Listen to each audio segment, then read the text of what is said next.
Hi, this video is on Moodle standardization. The object to my right is the Moodle rubric that we've had since 2019, I think, when it was approved. And if you don't know, it should be in your documents that should shared with me if you go to your Google Drive. If you're a high school or middle school teacher and you go to shared with me and type Moodle rubric up there, you should see this rubric. So the things I'm going to go through are with a demo course that I have talking about these 6 rubric items that are on what a standardized Moodle course should be like.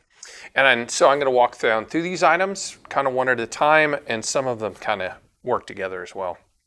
So the first one says table of contents for the high-end exemplary course.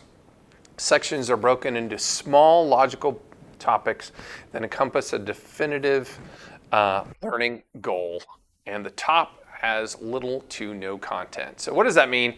It means that all these topics should be broken down into something that makes sense to you and that is a finite learning objective or goal. There should be no quarter 1, quarter 2, quarter 3, quarter 4. That does not encompass a learning goal. Your goal is not to get through the quarter. The goal is to learn this objective from your course. So that's the first thing. It should be broken up and it should make sense. And it also says there should be nothing up here in the general tab. There is nothing in this one up here. And that's why over here in the table of contents, there's nothing that says general. If there's a single thing over here, I'm going to go and add just something in here just to kind of show you that if there's a single thing in there, then all of a sudden the general shows up there. If it's empty, it doesn't even show up, meaning that it doesn't show up for students at all. So in general, have nothing in that general one. And that's one of the gotchas that a huge number of teachers have.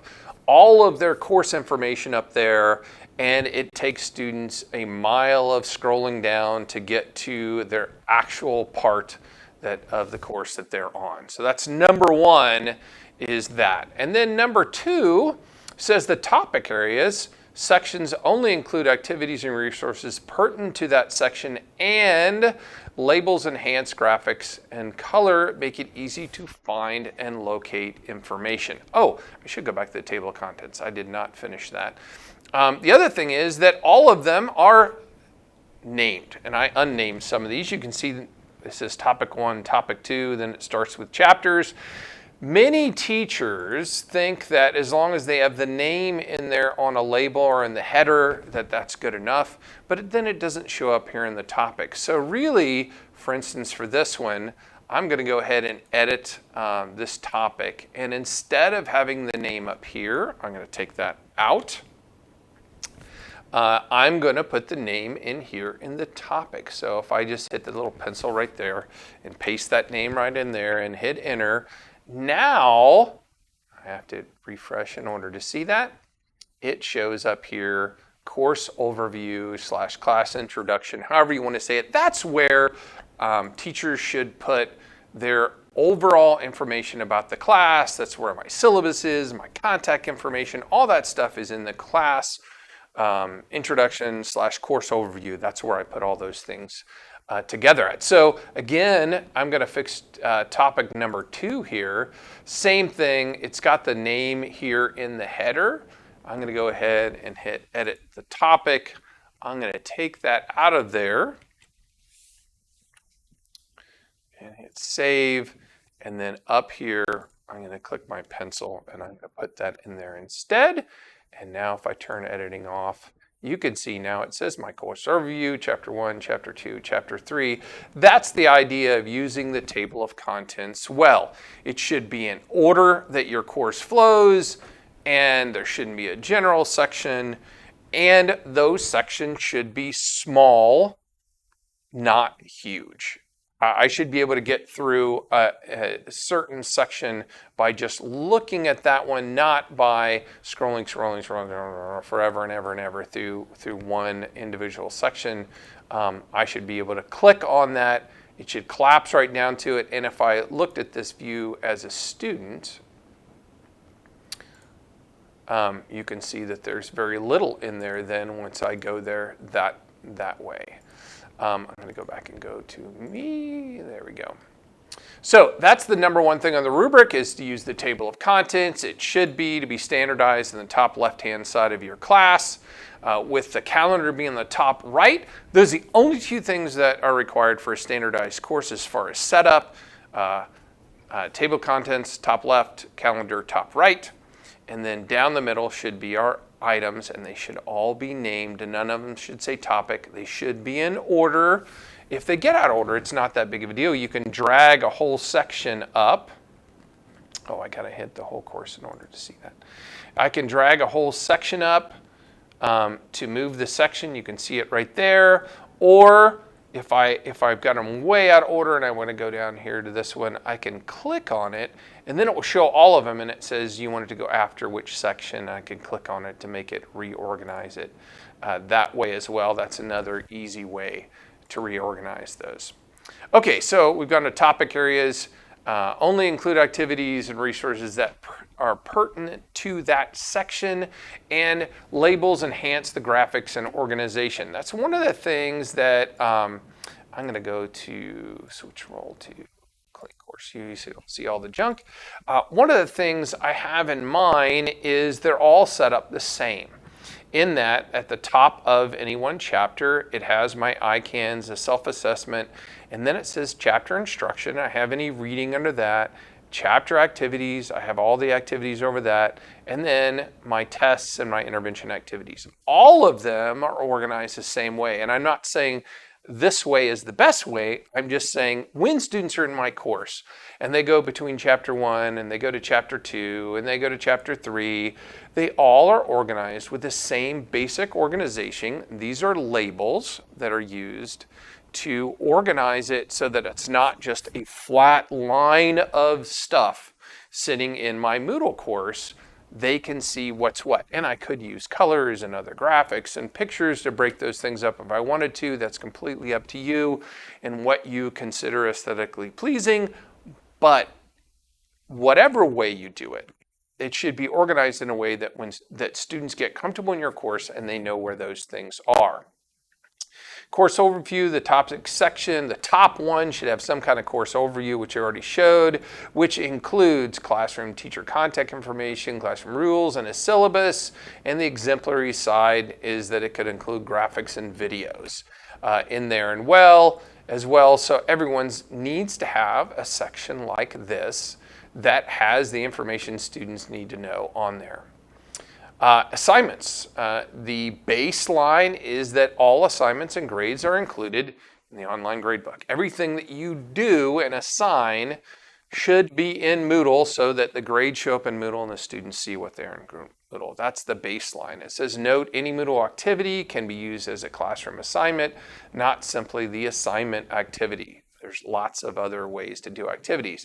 And on the exemplary side, it says assignments and grades are posted with directions, links, examples, and relevant indicators.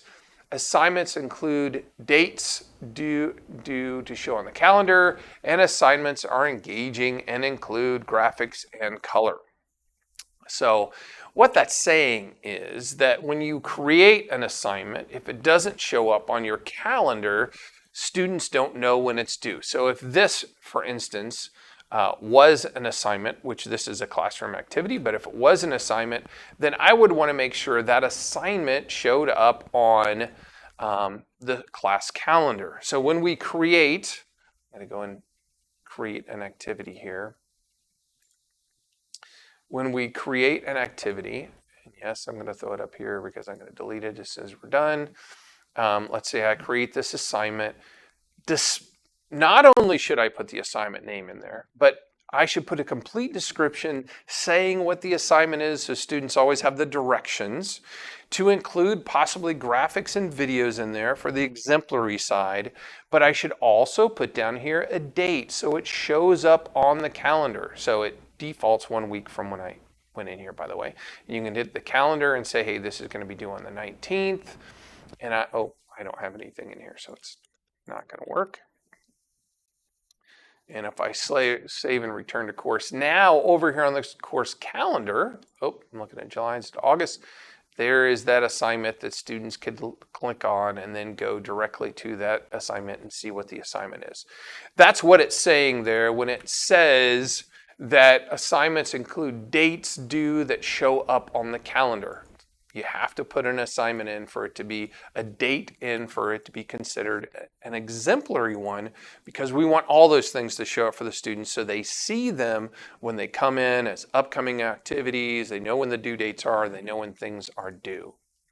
Online communication says basically for effective versus exemplary, forums, chats, or online feedback are used to allow students to communicate. And then exemplary, it says forums, chats, online network are used to allow students to communicate, share ideas, and ask questions of all participants. That's what the top level is.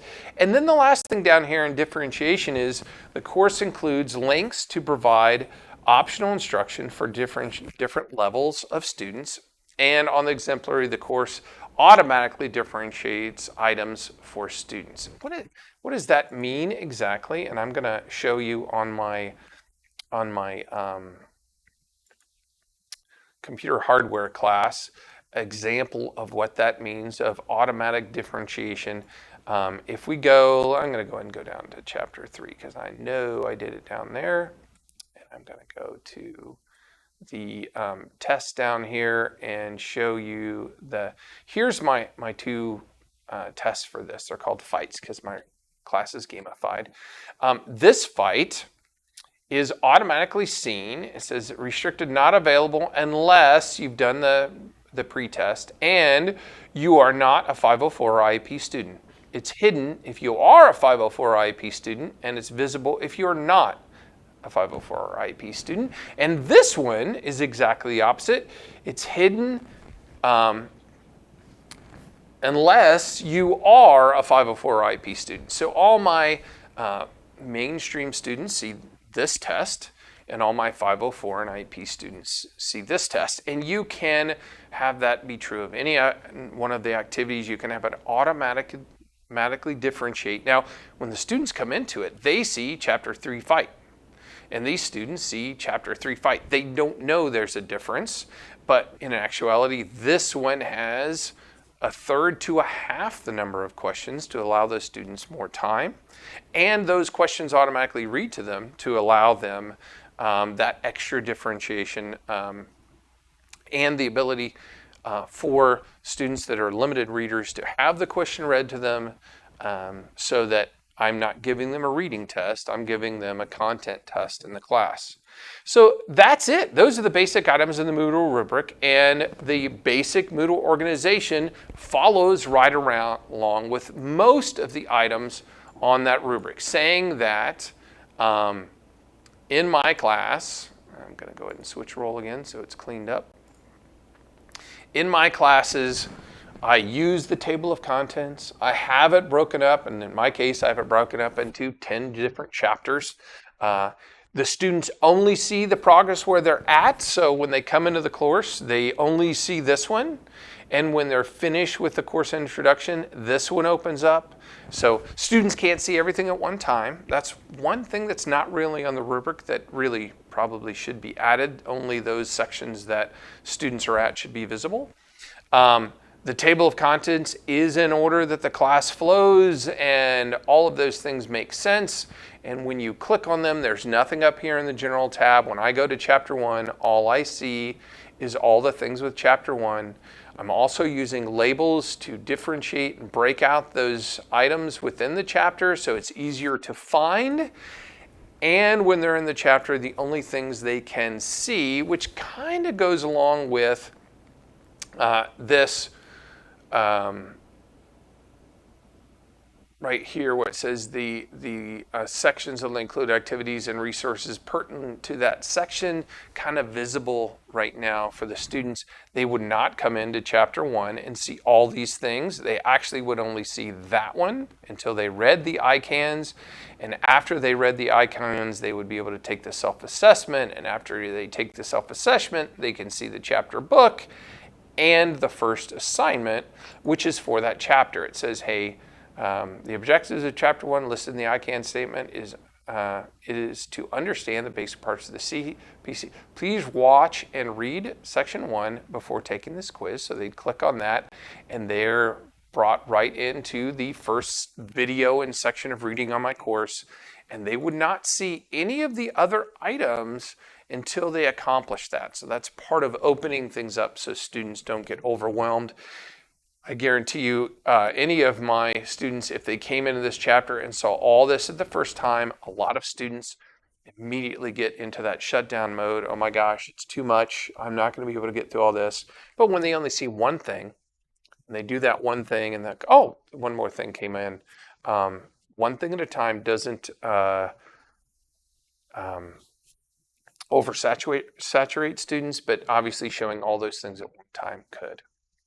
Okay, so that's the Moodle rubric, and that's the basics of organization. And that basic is using the table of contents, using the calendar, and using labels to help break out your sections so that it's easier for students to find things.